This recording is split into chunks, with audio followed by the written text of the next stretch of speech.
നമസ്കാരം. പൊതുജനം കഴുതയല്ല എന്ന് അധികാരികളെ ഓർമ്മിപ്പിക്കാനും ജനങ്ങൾക്ക് ഓർക്കാനുമുള്ള ജനകീയ വാർത്താ നേരമാണിനി. ജനകീയ വിഷയങ്ങൾ എന്നത്തെയും പോലെ ഇന്നുമുണ്ട് ഏറെ പറയാൻ. എല്ലാ പ്രേക്ഷകർക്കും സ്വാഗതം. നമ്മൾ ആരംഭിക്കുകയാണ് പൊതുജനം കഴുതയല്ല സാർ.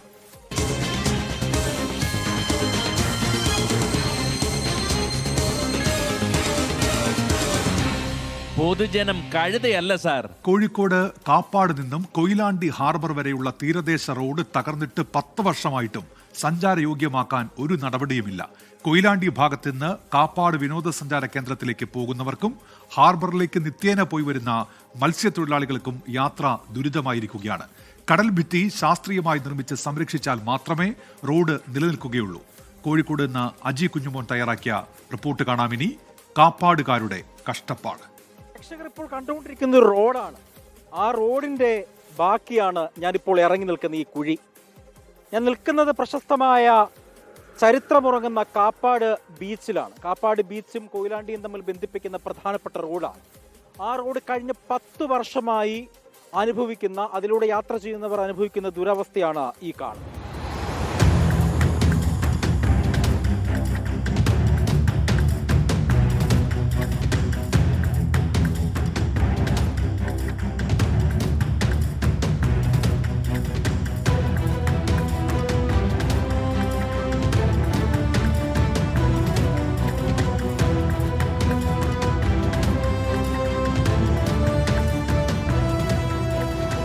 പോലത്തെ പണിക്ക് ഓണങ്ങൾ ഉപയോഗിക്കുന്ന റോഡാണ് കടലിലേക്ക് ഓണങ്ങൾ.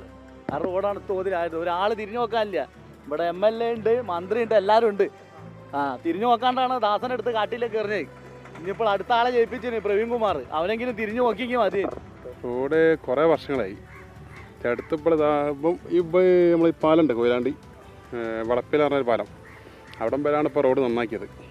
അവിടെ നിന്ന് ഇങ്ങോട്ട് പിന്നെ വളരെ ദുരിതമാണ്. ടൂറിസ്റ്റിന് നേരെ കാപ്പാട് അറിയപ്പെടുന്ന ടൂറിസ്റ്റ് ഏരിയയാണ്. അവിടെ കംപ്ലീറ്റ് കടൽ കയറി മുറിഞ്ഞു പോയി. നടക്കാനും പോലും പറ്റാത്ത സാഹചര്യങ്ങളാണ് അവിടെ.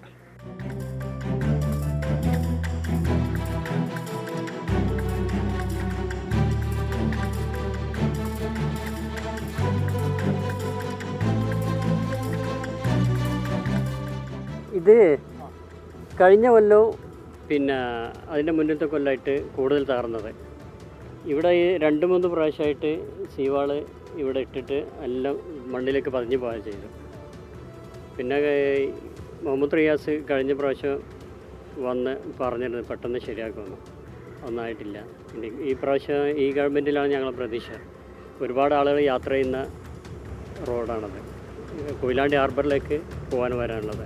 പിന്നെ ബസ് കൊയിലാണ്ടി ബസ് ഉണ്ട്. ഇവിടെ പാറക്കൽ താഴെ നിന്നാണ് പുൽക്കാവ് മാത്രം ബീച്ചിൽ വന്നിട്ട് തിരിച്ചു പോകുന്നതാണ്. ഇതിന് മുന്നേ ഈ റോഡ് പൊട്ടിയിട്ട് അവിടെ ടൂറിസ്റ്റിൻ്റെ അടുത്തായിട്ട് പൊട്ടിയിട്ട് ടൂറിസ്റ്റിൻ്റെ ഒരു മതിൽ വരെ പോയി. ടൂറിസ്റ്റ് ഇറക്കിയിട്ട് അവിടെ ലക്ഷക്കണക്കിന് ഉറുപ്പിനെ കല്ലിറക്കി വരും. അന്നേരം ഒരുക്കി ടൂറിസ്റ്റിന് ഈ റോഡ് വേണം, ഈ ഒരു ആവശ്യം വേണ്ടതിനെ കൊണ്ട് പല ഈ കാര്യം കൈകാര്യം ചെയ്തിട്ട് അവിടെ കല്ലിറക്കി അങ്ങനെ കാര്യങ്ങൾ ചെയ്ത് അങ്ങനത്തെ സംഭവം ഉണ്ടായി. വേറൊരു സംഭവം ഒന്നും വരെ ഈ റോഡിന് മേലെ ചെയ്തില്ല. ഇത് കേന്ദ്ര ഗവൺമെൻറ്റിൻ്റെ പദ്ധതിയാണെന്ന് പറയുന്നുണ്ട്. റോഡിൻ്റെ പല സംഭവങ്ങളും ഇവർ പറയുന്നുണ്ട്. പക്ഷേ ഈ പദ്ധതികളും കാര്യങ്ങളൊന്നും ഇവിടെ കാണാനില്ല.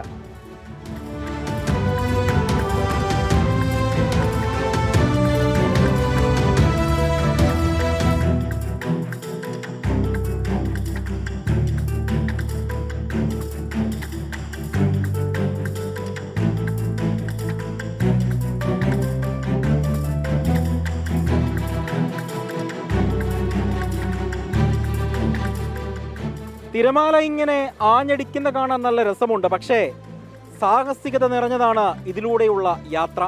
കഴിഞ്ഞ 10 വർഷമായി ജനപ്രതിനിധികൾ വാഗ്ദാനങ്ങൾ മാത്രമാണ് നൽകിയതെന്ന് അവരുടെ ബൈറ്റുകളിൽ നിന്ന് പോലും നമുക്ക് വ്യക്തമാണ്. മാറി വരുന്ന സർക്കാരിലാണ് ഇവരുടെ പ്രതീക്ഷ. ഈ ദുരിതയാത്രയ്ക്ക് അറുതി ഉണ്ടാകുമെന്ന പ്രതീക്ഷ. അനൂപിനൊപ്പം അജി കുഞ്ഞുമോൻ, 24 കോഴിക്കോട്. പൊതുജനം കഴുതയല്ല സാർ. ഈ വാർത്ത കണ്ട പ്രേക്ഷകരുടെയും പ്രതികരണങ്ങൾ വരുന്നുണ്ട്. അവിടെ കുഴികൾക്കിടയിൽ ഒരു റോഡുണ്ടെന്ന് ബോർഡ് വെക്കേണ്ടി വരുമെന്നാണ് സീന മുഹമ്മദ് പറയുന്നത്. അതോടൊപ്പം തന്നെ ദുരിതം തന്നെ അധികാരികൾ കൺതുറക്കേണ്ടതെന്ന് വസന്തകുമാരി പറയുന്നുണ്ട്. ഒരു ഓട്ടം കഴിയുന്നതോടെ വണ്ടിയുടെ കാര്യത്തിലും യാത്രക്കാരന്റെ കാര്യത്തിലും തീരുമാനമാകുമല്ലോ എന്നാണ് മിനി ബാബു ആലപ്പുഴയുടെ ചോദ്യം. പ്രേക്ഷകരുടെ പ്രതികരണങ്ങൾ ആ വിഷയത്തിൽ. ഇനി തൃശൂരിലേക്കാണ്. ആഴ്ചകളായി തൃശൂർ ചേലക്കര ജനവാസ മേഖലയിൽ നിന്നും വിട്ടൊഴിയാതെ കാട്ടാനപ്പേടി. തോന്നൂർക്കരയിലെ 21 വാർഡുകളിലാണ് കാട്ടാനിറങ്ങി വ്യാപകമായി നാശനഷ്ടങ്ങൾ വരുത്തുന്നത്. പരാതി നൽകിയിട്ടും പ്രതിഷേധിച്ചിട്ടും അധികൃതർ വേണ്ട ഇടപെടലുകൾ നടത്തുന്നില്ല എന്നാണ് നാട്ടുകാരുടെ ആക്ഷേപം. തൃശൂരിൽ നിന്ന് ശ്രീജിത് ശ്രീകുമാരൻ തയ്യാറാക്കിയ റിപ്പോർട്ടിലേക്ക്. കാട്ടാനപ്പേടിയിൽ ചേലക്കര.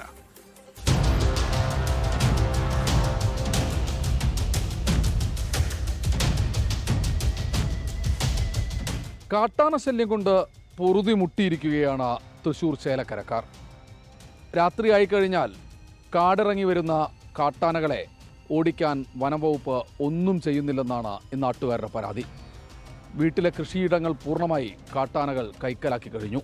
ചേലക്കരയിലെ വടക്കുമുറി പ്ലാന്റേഷൻ പരിസരത്തെ 17ഓളം വീട്ടുവളപ്പുകളിലും വീട്ടുമുറ്റത്തുമാണ് കാട്ടാന കഴിഞ്ഞ ദിവസം എത്തിയത്. ചുറ്റുമതിലും സംരക്ഷണ വേലികളും തകർത്ത് കാട്ടാന അകത്തുകയറി. പിന്നെ സംഹാര താണ്ഡവം. വീടിൻ്റെ മതിലുകൾ, കമ്പിവേലികൾ, അതേപോലെ എല്ലാ ഇതും വീടിൻ്റെ ഉമ്മർത്ത് വരെ എത്തിയ സന്ദർഭവും ഇന്ന് കാലത്ത് ഉണ്ടായിട്ടുണ്ട്. കൃഷിനാശങ്ങൾ മാത്രമല്ല, മനുഷ്യൻ്റെ ജീവന് വരെ ഭീഷണിയായിരിക്കുന്ന ഒരു അവസ്ഥയാണ് ഇപ്പോൾ. താമറ്റൂർ വീട്ടിൽ അരവിന്ദാക്ഷൻ, പൂത്രാട്ടിൽ വീട്ടിൽ രതീഷ്, ദാമോദരൻ, ചെറുവത്തൂർ വീട്ടിൽ കാർത്തികേയൻ, ശ്രീജാഭവനത്തിൽ ജനാർദ്ദനൻ തുടങ്ങിയവരുടെ വളപ്പുകളിൽ കയറിയ കാട്ടാന കവുങ്ങ്, വാഴ, പ്ലാവ് തുടങ്ങിയ വിളകൾ വ്യാപകമായി ചവിട്ടി മെതിച്ചു.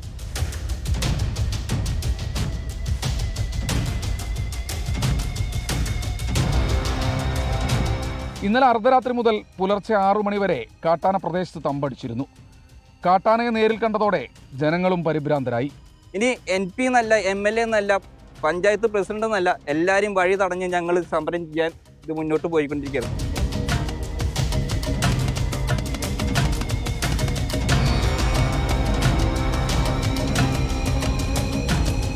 മച്ചാടുള്ള വനംവകുപ്പ് അധികൃതർ സ്ഥലത്തെത്തി സ്ഥിതിഗതികൾ വിലയിരുത്തി.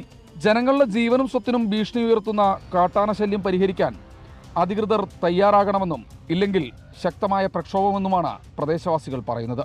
കാടിറങ്ങി വരുന്ന കാട്ടാനകളെ ഉൾവനങ്ങളിലേക്ക് തുരത്താൻ അധികൃതർ തയ്യാറാകണമെന്നാണ് ചേലക്കരക്കാരുടെ ആവശ്യം. അടിയന്തര നടപടിയില്ലെങ്കിൽ പ്രക്ഷോഭവും സമരവുമല്ലാതെ മറ്റു മാർഗങ്ങളില്ലെന്ന് ഈ നാട്ടുകാർ ഉറപ്പിച്ചു പറയുന്നു. സമീറിനൊപ്പം ശ്രീകുമാരൻ, 24 തൃശൂർ. പൊതുജനം കഴുതയല്ല സാർ. പ്രേക്ഷക പ്രതികരണങ്ങൾ കൂടി വരുന്നുണ്ട്. ഭരണം മാറിയപ്പോഴെങ്കിലും വന്യമൃഗശല്യം ഉണ്ടാകില്ല എന്ന് പ്രതീക്ഷിച്ചതാണ്, പക്ഷേ വീണ്ടും പഴയ സ്ഥിതി തന്നെയെന്ന് രവികുമാർ PVയുടെ പ്രതികരണം ഇപ്പോൾ യൂട്യൂബിൽ വരുന്നുണ്ട്. ഇനിയും എറണാകുളം ബ്രഹ്മപുരത്തേക്കാണ്. അവിടെ ഒരു ഫ്ളാറ്റ് സമുച്ചയത്തിൽ നിന്ന് പുറന്തള്ളുന്ന മലിനജലം ജനവാസ മേഖലയിലേക്ക് എത്തുന്നു എന്ന് പരാതി. സ്വകാര്യ ഫ്ളാറ്റിൽ നിന്നാണ് കക്കൂസു മാലിന്യമടക്കം പുറത്തേക്ക് തള്ളുന്നത്. ജലാശയങ്ങളും മണ്ണും മലിനമായതോടെ നാളുകൾ നീണ്ട പ്രതിഷേധത്തിലാണ് പ്രദേശവാസികൾ. കൊച്ചിയിൽ നിന്ന് ലിഡിയ ജേക്കബ് തയ്യാറാക്കിയ റിപ്പോർട്ട്. ജീവിക്കാനാണ് ഈ സമരം.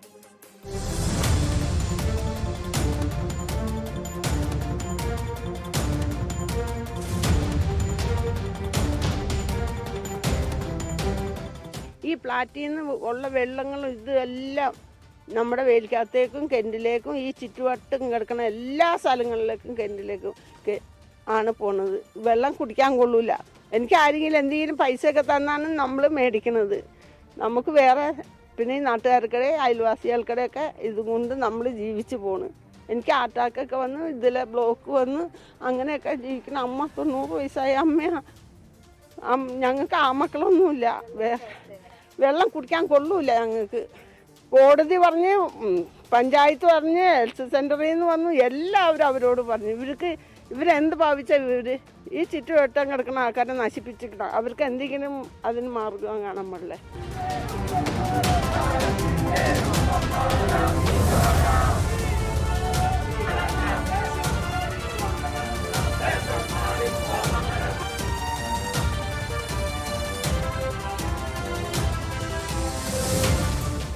ജനിച്ചു വളർന്ന മണ്ണും വെള്ളവും മലിനമായി ജീവിക്കാൻ സാധിക്കാത്ത അവസ്ഥയെത്തിയപ്പോഴാണ് ഈ പ്രതിഷേധം. ഒരിറ്റ ശുദ്ധജലത്തിനായി 10 വർഷത്തോളമായി ഈ നാട്ടുകാർ കയറിയിറങ്ങാത്ത, പരാതി നൽകാത്ത ഇടങ്ങളില്ല. 1500ഓളം പേർ താമസിക്കുന്ന ഫ്ളാറ്റ് സമുച്ചയത്തിൽ നിന്നാണ് കക്കൂസ് മാലിന്യം ഉൾപ്പെടെ ജനവാസ മേഖലയിലേക്ക് ഒഴുക്കിവിടുന്നത്. പുത്തൻകുരിശു പഞ്ചായത്തിലെ 1-ാം വാർഡിലും കുന്നത്തുനാട് പഞ്ചായത്തിലെ 19-ാം വാർഡിലുമായി 450-ലധികം പേരാണ് വർഷങ്ങളായി ഈ ദുരിതം അനുഭവിക്കുന്നത്. സേവ് ബ്രഹ്മപുരം എന്ന പേരിൽ ആക്ഷൻ കൗൺസിൽ രൂപീകരിച്ചു. പ്രതിഷേധങ്ങൾ ഒരുപാട് നടത്തി. കോടതിയെ സമീപിച്ചു. കോടതിയുടെ ഉത്തരവുണ്ടായിട്ടും മാലിന്യം ഒഴുക്കിവിടുന്നതിന് യാതൊരു നിയന്ത്രണവും ഉണ്ടായിട്ടില്ല എന്ന് നാട്ടുകാർ. നിയമ വ്യവസ്ഥകളും ലംഘിച്ചുകൊണ്ടാണ് ഈ ഫ്ളാറ്റിന്റെ പ്രവർത്തനം ഇവിടെ നടക്കുന്നത്. ഇവിടെ ഒരു ട്രീറ്റ്മെന്റ് പ്ലാന്റ് ഇതിന്റെ അകത്തില്ല. ഇതിന്റെ 6 ടവറാണുള്ളത്. 6 ടവറിൽ ഒരു ടവറിന് മാത്രമായിട്ടുള്ള ഒരു ട്രീറ്റ്മെന്റ് പ്ലാന്റിൽ വെച്ചുകൊണ്ട് ഈ 6 ടവറിലെ 480 ഫാമിലിയും ജനങ്ങളെ തിങ്ങിപ്പാർപ്പിച്ചുകൊണ്ട് ഇത് അശാസ്ത്രീയമായ രീതിയിലുള്ള പ്രവർത്തനം ഇവിടെ നടക്കുമ്പോൾ ഇവർക്ക് വേണ്ട എല്ലാ സജ്ജീകരണങ്ങളും ഇതിൻ്റെ അകത്തുണ്ട്. സ്വിമ്മിംഗ് പൂള്, ഇതിൻ്റെ രണ്ടാമത്തെ ഫ്ലാറ്റിൻ്റെ അകത്ത് സ്വിമ്മിംഗ് പൂള് സഹിതമുണ്ട്. ഈ സ്വിമ്മിംഗ് പൂള് സഹിതം അല്ലെങ്കിൽ നിലനിർത്തിക്കൊണ്ട് കക്കൂസ് മാലിന്യം മാത്രം ഈ ജനവാസ മേഖലകളിലേക്കും ഈ സാധാരണ ജനങ്ങൾ താമസിക്കുന്ന കിണറുകളിലേക്കും കൈത്തോടുകളിലേക്കും ഒഴുക്കി വിട്ടുകൊണ്ട് ഇവരോട് ചോദിച്ചാൽ ഇവർ പറയും ഹൈക്കോടതിയിൽ കേസ് നിലനിൽക്കുന്നത് കൊണ്ട് അവർക്കൊന്നും ചെയ്യാൻ പറ്റില്ല എന്ന് പറഞ്ഞ് ധിക്കാരപരമായ നടപടിയായി മുന്നോട്ട് പോകുന്നു. സമീപത്തെ കിണറുകളിലെ പരിശോധനയിൽ ഈക്കോളി ബാക്ടീരിയയുടെ സാന്നിധ്യം കണ്ടെത്തി. കൂടാതെ അണുബാധയും കൊതുകിന്റെ ശല്യവും. മഴക്കാലമായതോടെ മഞ്ഞപ്പിത്തവും ഡെങ്കിപ്പനിയും പടർന്നു പിടിക്കാനും തുടങ്ങി. ഒരു ദിവസം ഏകദേശം 3 ലക്ഷം ലിറ്ററോളം ഇവർ ഉപയോഗിച്ച വെള്ളമാണ് പുറത്തേട്ട് വിടുന്നത്. ഈ വെള്ളം ഇവിടെ ചാടി ഇത് നേരെ പാടശേഖരങ്ങളിലേക്ക് വന്ന് അവിടെ നിന്നാണ് കടമ്പ്രയാറിലേക്ക് ഒഴുകണം. ഈ നാട്ടിലെ ഏറ്റവും വലിയൊരു കുടിവെള്ള സ്രോതസ്സാണ്. അപ്പോൾ ഏകദേശം ഈ പാടത്തിൻ്റെ അക്കരെയുള്ള വീട്ടിലെ ഒരു കിണറിലെ വെള്ളം ഞങ്ങൾ ടെസ്റ്റ് ചെയ്തപ്പോൾ അവിടെ വരെ ഈക്കോളി ബാക്ടീരിയയുടെ അംശങ്ങൾ കണ്ടെത്തി. മലിനജലമല്ല, ഫിൽട്ടർ ചെയ്ത വെള്ളമാണ് പുറന്തള്ളുന്നതെന്ന് ഫ്ളാറ്റ് അസോസിയേഷൻ ഭാരവാഹികൾ. പക്ഷേ മൂക്കുപൊത്താതെ സമീപത്തുകൂടി നടക്കാനാവില്ല എന്നുള്ളതാണ് സത്യം. വർഷങ്ങളായി ഈ ജനത ഇങ്ങനെ കേഴാൻ തുടങ്ങിയിട്ട് നിരവധി പരാതികൾ നൽകി, പ്രതിഷേധങ്ങൾ നടത്തി, പോലീസ് ഇടപെട്ടു, പഞ്ചായത്ത് അധികൃതർ ഇടപെട്ടു. പക്ഷേ യാതൊരു പ്രയോജനവുമില്ല, പരിഹാരമായിട്ടേയില്ല. ഇനി എങ്ങനെ എന്നാണ് ഇവർ ചോദിക്കുന്നത്. സജിൽ ഗുരുവായൂരിനൊപ്പം ലിഡിയ ജേക്കബ്, 24 കൊച്ചി. പൊതുജനം കഴുതയല്ല സാർ. ഇങ്ങനെ മാലിന്യം കൊണ്ട് കഷ്ടപ്പെട്ട് നാട്ടുകാർ ജീവിക്കുന്ന അവസ്ഥ അധികൃതർ കാണുന്നില്ലേ എന്നുള്ള ചോദ്യം ഉയരുന്നത് വനജയുടെ ഭാഗത്തു നിന്നാണ്. സമരങ്ങൾ മനുഷ്യരിടത്തോളം വേണ്ടിവരും എന്ന് അലി അക്ബർ പറയുന്നുണ്ട്. ഈ വാർത്ത കാണുമ്പോൾ കുടിവെള്ളം മലിനമാകുമ്പോൾ അതിന്റെ ഉത്തരവാദി സമൂഹം കൂടിയല്ലേ എന്നുള്ള ചോദ്യമാണ് മോഹനൻ ഈ വാർത്ത കാണുമ്പോൾ ഉയർത്തുന്നത്. അടുത്ത റിപ്പോർട്ടിലേക്കാണ്. First on 24. തൃപ്രയാർ പൈനൂരിൽ കാർ തടഞ്ഞു നിർത്തി കവർച്ച നടത്തിയ കേസിലെ മുഖ്യ സൂത്രധാരൻ പിടിയിലായി. മലപ്പുറം അരീക്കോട് സ്വദേശി നബീലാണ് പിടിയിലായത്. പ്രതി പിടിയിലാകുന്നത് വിദേശത്തേക്ക് കടക്കാൻ ശ്രമിക്കുന്നതിനിടെ. ശ്രീജിത്ത് ശ്രീകുമാരൻ തൃശൂരിൽ നിന്ന്. ശ്രീജിത്ത്, വിവരങ്ങൾ. നബീൽ എന്നാണ് ഈ 26-കാരന്റെ പേര്. അങ്ങനെയാണ് അറിയപ്പെടുന്നത്. നിരവധി കേസുകൾ ഇദ്ദേഹത്തിന്റെ പേരിലുണ്ട്, ഇയാളുടെ പേരിലുണ്ട് എന്നാണ് പോലീസ് പറയുന്നത്. ഇവരെ വിളിച്ചു വരുത്തിയത് രഞ്ജിത്താണെന്ന് ഏതാണ്ട് പോലീസ് ഉറപ്പിച്ചിട്ടുണ്ട്. രഞ്ജിത്ത് എന്ന അയാൾക്ക് വയനാട്ടിൽ സമാനമായ കേസുകളുണ്ട്. രഞ്ജിത്തിനെ ഈ ദൗത്യം ഏൽപ്പിച്ചത് നബീലാണ് എന്നാണ് പറയുന്നത്. കാമുകിക്കൊപ്പം വിദേശത്തേക്ക് കടക്കാൻ ശ്രമിക്കവെയാണ് കഴിഞ്ഞ ദിവസം ഇയാൾ പിടിയിലാവുന്നത്. ഇന്ന് ഉച്ചയോടുകൂടിയാണ് ഇയാൾ പിടിയിലാവുന്നത് എന്നാണ് മനസ്സിലാക്കുന്നത്. എന്തായാലും ബംഗളൂരുവിലായിരുന്നു, ഒരു ആഡംബര വില്ലയിലായിരുന്നു ഇയാൾ ഉണ്ടായിരുന്നത്. പോലീസിനെ കണ്ടപ്പോഴേക്കും അവിടെ നിന്ന് ഓടി രക്ഷപ്പെടാൻ ശ്രമിച്ചു. വളരെ ശ്രമകരമായി പിറകെ ഓടിയാണ് പോലീസ് ഇയാളെ പിടികൂടിയിരിക്കുന്നത്. എന്തായാലും പ്രതിയെ അല്പസമയത്തിനകം തന്നെ ബംഗളൂരുവിൽ നിന്ന് ഇവിടേക്ക് കൊണ്ടുവരുമെന്നാണ് മനസ്സിലാക്കുന്നത്. കൂടുതൽ വിശദാംശങ്ങൾ ഏതാണ്ട് 16,05,000 രൂപയാണ് ഈ പ്രതികൾ എല്ലാവരും ചേർന്ന് കവർച്ച ചെയ്തത് എന്നൊരു വിവരം പോലീസ് നൽകുന്നുണ്ട്. ഇതൊരു പ്രാഥമിക കണക്കാണ്. എന്തായാലും കൂടുതൽ പ്രതികളുണ്ട്, 12 പ്രതികളുണ്ട്. 2 പേർ മാത്രമേ ഇപ്പോൾ അറസ്റ്റായിട്ടുള്ളൂ. എന്തായാലും മുഖ്യ സൂത്രധാരനെ പിടികൂടാൻ കഴിഞ്ഞു എന്നത് പോലീസിന് ആശ്വാസകരമാണ്. ശ്രീജിത്ത് ശ്രീകുമാറാണ് തൃശ്ശൂരിൽ നിന്ന് വിവരങ്ങൾ നൽകിയത്. അടുത്ത ജനകീയ വിഷയത്തിലേക്ക്. ഇടുക്കി വണ്ണപ്പുറം ദർഭത്തൊട്ടി നിവാസികളെ പ്രതിസന്ധിയിലാക്കി ആഫ്രിക്കൻ ഒച്ചുകൾ പെരുകുകയാണ്.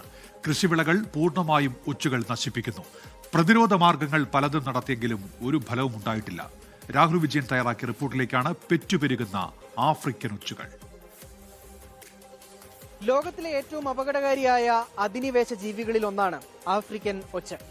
അതിവേഗം പെറ്റുപെരുകുന്ന ഇവ കൃഷിവിളകളെയും മനുഷ്യന്റെ ജീവനെയും ഗുരുതരമായി ബാധിക്കുന്നവയാണ്.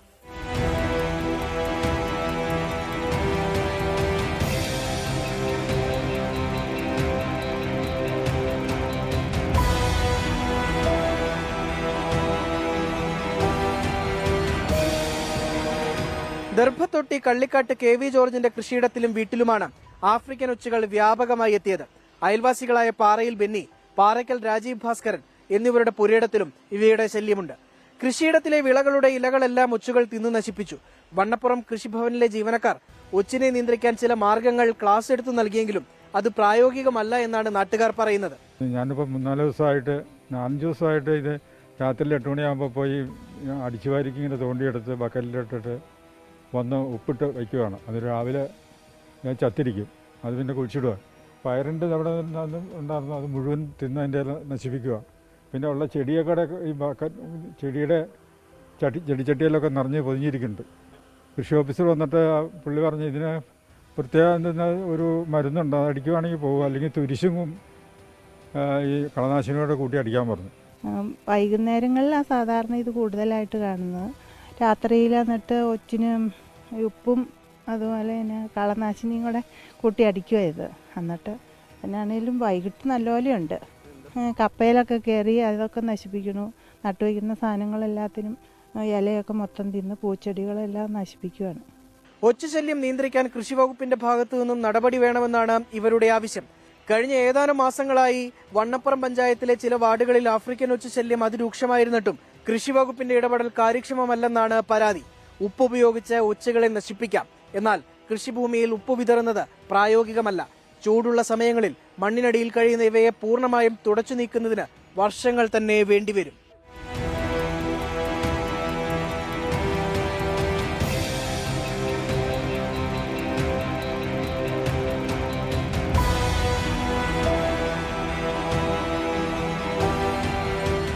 ദിവസം ചെല്ലുംതോറും അതീവ ഗുരുതരമായ രീതിയിലാണ് ആഫ്രിക്കൻ ഒച്ചുകൾ പെറ്റുപെരുകുന്നത്. എത്രയും വേഗം ഇവ പൂർണ്ണമായും ഒഴിവാക്കുന്നതിന് വേണ്ടി പഞ്ചായത്തോ സർക്കാരോ അടിയന്തര നടപടി സ്വീകരിക്കണമെന്നാണ് നാട്ടുകാർക്ക് പറയാനുള്ളത്. രാഹുൽ വിജയൻ, 24 ഇടുക്കി. പൊതുജനം കഴുതയല്ല സാർ. ഇനി അധികൃതരുടെ അനാസ്ഥയിൽ കോടികൾ നശിക്കുന്ന ഒരു കാഴ്ചയിലേക്കാണ്. പെരുമ്പാവൂർ മുടിക്കലിൽ 5 വർഷം മുൻപാണ് STU വിഭാഗത്തിലെ വിദ്യാർത്ഥിനികൾക്കായി മൾട്ടി പർപ്പസ് ട്രൈബൽ ഹോസ്റ്റൽ കെട്ടിടം സർക്കാർ നിർമ്മിക്കുന്നത്. ഇതിനായി ചെലവഴിച്ചത് 6,22,00,000 രൂപ. എന്നാൽ വർഷം ഇത്ര കഴിഞ്ഞിട്ടും ഒരു വിദ്യാർത്ഥിനിക്ക് പോലും ഹോസ്റ്റൽ കൊണ്ട് പ്രയോജനമുണ്ടായിട്ടില്ല. നിർമ്മാണം കഴിഞ്ഞപ്പോൾ ഇട്ട താഴ് ഇതുവരെ തുറന്നിട്ടുമില്ല. കാണാം കാട് കയറുന്ന കോടികൾ. വിഷ്ണു സുരേഷ് തയ്യാറാക്കിയ റിപ്പോർട്ട്.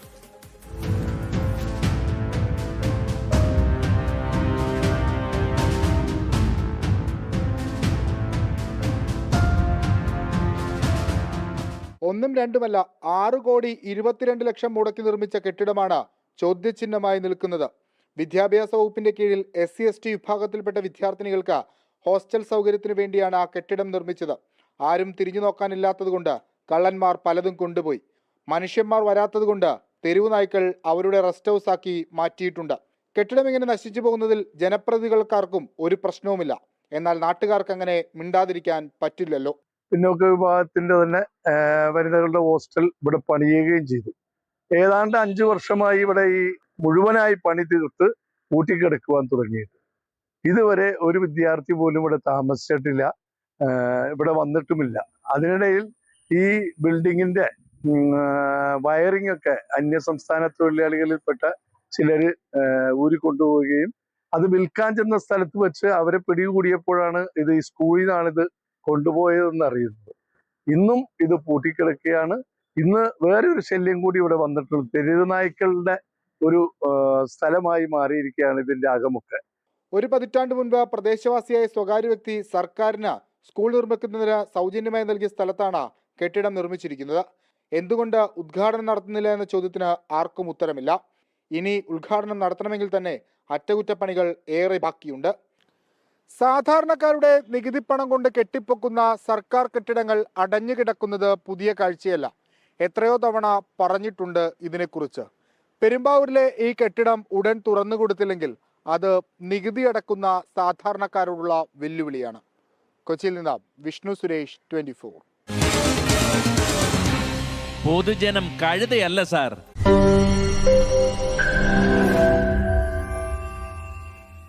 ലോകത്തെവിടെയായാലും ഏത് സമയത്തും 24 വാർത്തകളും ഓഗ്മെന്റഡ് റിയാലിറ്റി പാക്കേജുകളും എക്സ്പ്ലെയിനറുകളും വിശദമായി കാണാൻ ഞങ്ങളുടെ YouTube ചാനൽ നിങ്ങൾക്ക് സബ്സ്ക്രൈബ് ചെയ്യാം.